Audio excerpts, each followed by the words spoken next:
Court में भी ये मामला चल रहा है, लेकिन मुझे लगता है 6 बार एक्सटेंशन के बाद भी सरकार अपना पॉइंट ऑफ व्यू कोर्ट में रख नहीं रही है।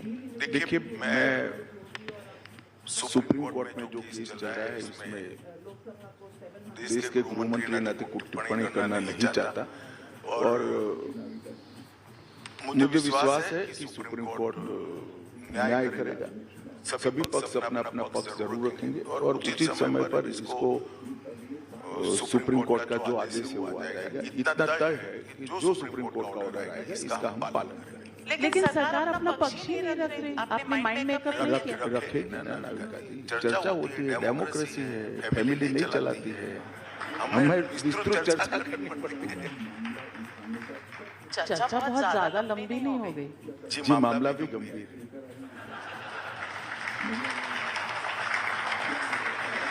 एक और मुद्दा है जो बहुत सी पॉलिटिकल पार्टीज को इस वक्त टेंशन दे रहा है, वो है डीलिमिटेशन का मुद्दा।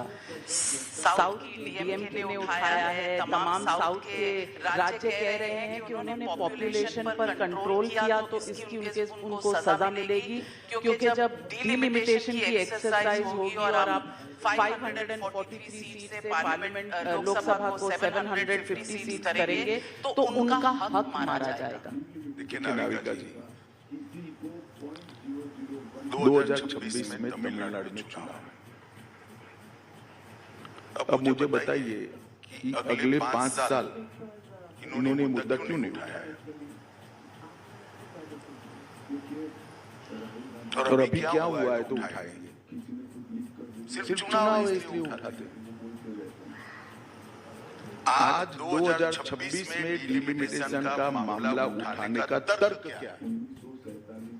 क्या सरकार ने डिलिमिटेशन एक्ट लेकर आई है? क्या नहीं लाई? क्या सरकार ने घोषणा करी है कि इस पद्धति से हम डिलिमिटेशन करेंगे?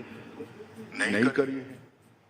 तो 5 साल आप चुप कर भ्रष्टाचार कर घर भरते रहे, जब हारने की कगार पर आ गए तब डिलिमिटेशन, लैंग्वेज, ये सारे इश्यू उठा रहे हो।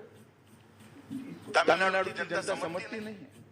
फिर जब उन्होंने उठाया तो मैं बहुत स्पष्ट करना चाहता हूँ कि भारतीय जनता पार्टी की सरकार की ये नीति है, मोदी जी की नीति है। डिलिमिटेशन जब भी होगा किसी को 0.001% भी अन्याय नहीं होगा।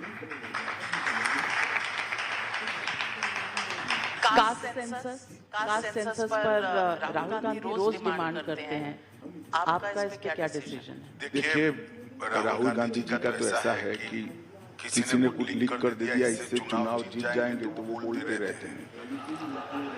कास्ट सेंसस का अब तक का इतिहास है, जाति जनगणना 1947 से देश आजाद हुआ तब से 2013 तक जितनी कांग्रेस की सरकारें रही, इन्होंने इनके खिलाफ रिजोल्यूशन किया है। कांग्रेस ने ही विरोध किया। दूसरी बात, 2013 में एक सामाजिक सर्वेक्षण कराया गया, उसमें जाति की गणना की, इसको 10 का 10 छोड़ दिया, 11 में कराया, उसको 10 का 10 छोड़ दिया, रिजल्ट भी नहीं, क्योंकि 48 लाख जाति आ गई। अब हम टेक्नोलॉजी का उपयोग करके क्या क्या पॉसिबिलिटी है, कैसे कर सकते हैं, उपजाति क्या होती है, सारी चीजों पर अभी काम कर रहे हैं। जैसे ही तय हो जाएगा हम सार्वजनिक करेंगे। पर जाति जनगणना होगी। मैंने क्या कहा कि इस प्रकार से जनगणना करेंगे, वो जैसे ही तय हो जाएगा हम इसको सार्वजनिक करेंगे। राहुल गांधी भी कहते हैं कि मेरिट का आइडिया सही नहीं है, रिजर्वेशन। मुझे कांग्रेस पार्टी की पॉलिसी लगती है वरना ऐसे ऐसे अध्यक्ष मेरिट नहीं देखते। तो आप समझते हैं मेरिट, क्योंकि मैं नहीं समझता, राहुल जी समझते। लेकिन 4% मुस्लिम रिजर्वेशन इन कॉन्ट्रैक्ट है, इस पर आपने और आपकी पार्टी ने ऑब्जेक्शन उठाया है। संविधान में अगर ये अलाउड नहीं है तो आप अब तक कोर्ट क्यों नहीं गए? देखिए, कोर्ट में जाने के अलावा भी कई रास्ते हैं और जब पॉलिटिकल पार्टियां कोर्ट जाती है, इससे ज्यादा अच्छी बात है कि जिनका अधिकार मारा जाता है वो कोर्ट में जाए। इससे SC, ST, OBC जब मुस्लिम आरक्षण आप शिक्षा में लेकर आते हो, नौकरियों में लेकर आते हो, तो एसटी, एससी, ओबीसी सबका अधिकार बढ़ता है।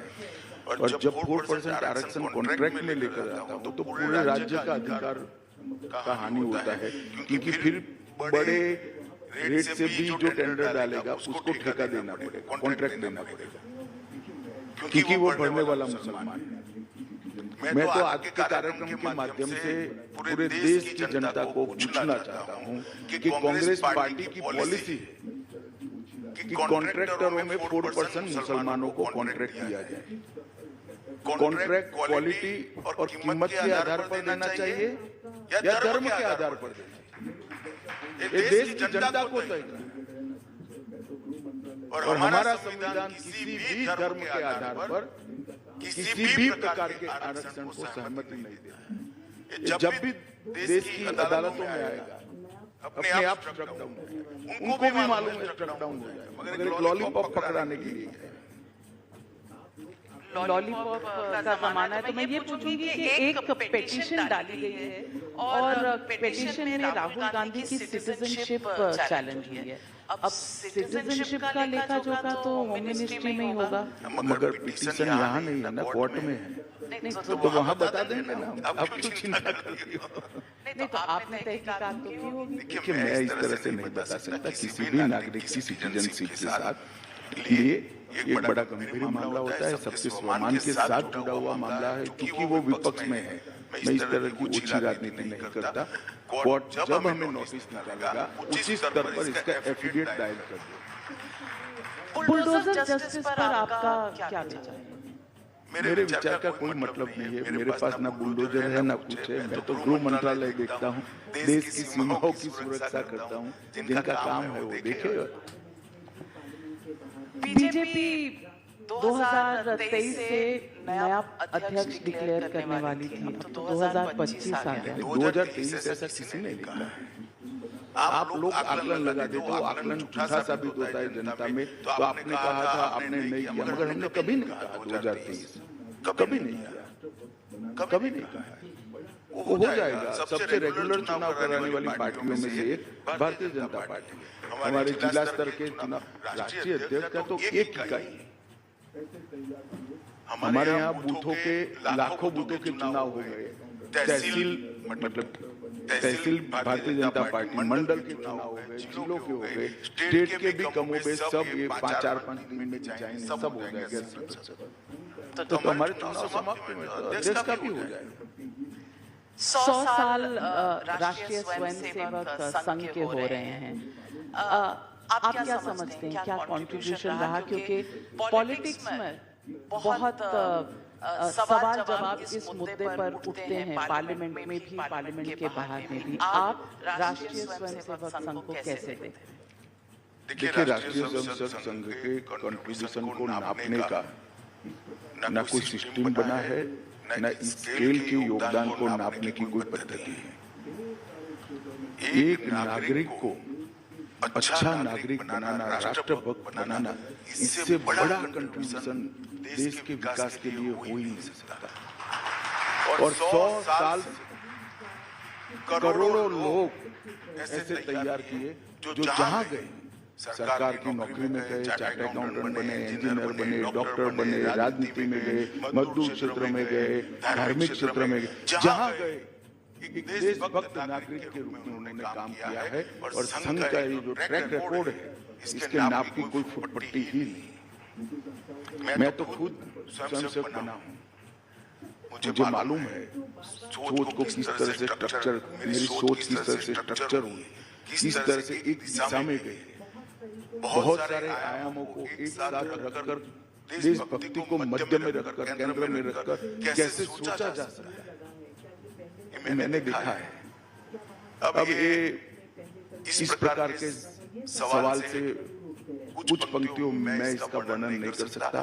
ढेर सारे क्षेत्रों में संघ के स्वयंसेवकों ने देश के विकास के लिए बहुत बड़ा योगदान दिया है और देश को 2 प्रधानमंत्री भी दिए हैं। तो संघ का कितना हस्तक्षेप रहता है पार्टी के अध्यक्ष बनाने में? जरा भी हस्तक्षेप नहीं रहता है। हमारे सरकार ने क्लियर भी कर दिया है कि हर संगठन अपने तरीके से चलता है। परसेप्शन तो ऐसी नहीं है।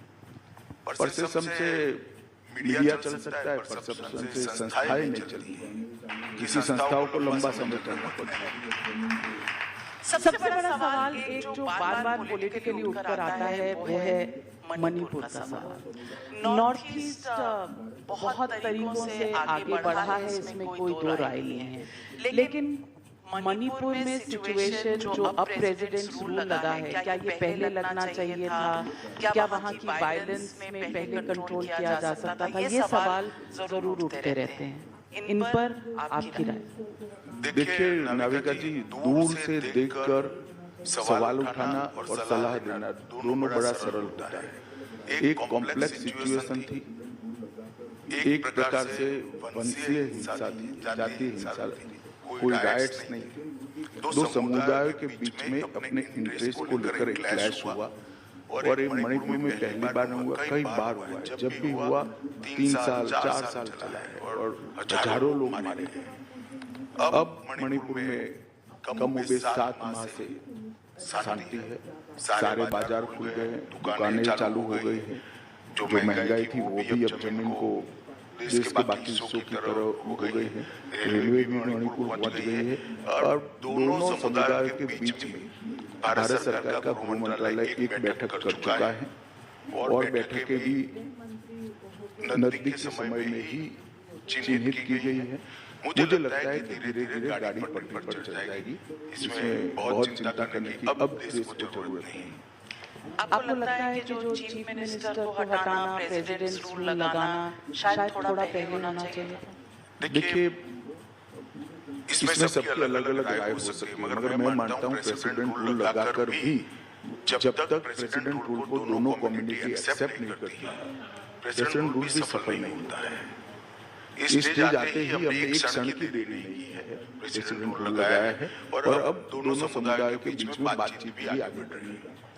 अमित शाह जी, अंत में ये सवाल पूछूंगी कि आपके अपने लिए अनफिनिश्ड एजेंडा अब क्या बाकी है जो आपकी प्राथमिकता रहेगी? मेरा कोई एजेंडा है ही नहीं। पार्टी का जो एजेंडा है, मेरी आइडियोलॉजी का एजेंडा है, वो ही मेरा एजेंडा है। मेरे जीवन में पार्टी के अलावा कुछ नहीं आना है। व्यक्तिगत एजेंडा मेरा कोई कभी नहीं होता है। नहीं तो एक गृह मंत्री होते हुए, एक सहकारिता मंत्री होते हुए हर इंसान देखिए, तो मोदी जी ने 130 करोड़ लोगों के लिए एक एजेंडा तय किया है। 2047 तक पूर्ण विकसित भारत की रचना करना और ऐसा भारत बनाना जो पूरे संसार में हर क्षेत्र में सर्वप्रथम हो और पूरे संसार को अपनी संस्कृति, इतिहास और ज्ञान से प्रभावित करे। वो एजेंडा सबका एजेंडा है, मेरा आपका भी होना चाहिए। बिल्कुल हमारा यही एजेंडा है। तो वही भारत अहेड, पूरे भारत का एजेंडा मोदी जी ने आजादी के 75 साल में बनाया है। 2047 में महान भारत की रचना करने का हम सब ने वो अपनी संस्कृति, इतिहास और ज्ञान से प्रभावित करेंगे। वो एजेंडा सबका एजेंडा है, मेरा आपका भी होना चाहिए। बिल्कुल हमारा यही एजेंडा है। तो वही भारत अहेड, पूरे भारत का एक एजेंडा मोदी जी ने आजादी के 75 साल में बनाया है। 2047 में महान भारत की रचना करने का हम सब ने वही एजेंडा के तहत काम करना चाहिए। हमारे साथ जुड़ने के लिए और टाइम्स नाउ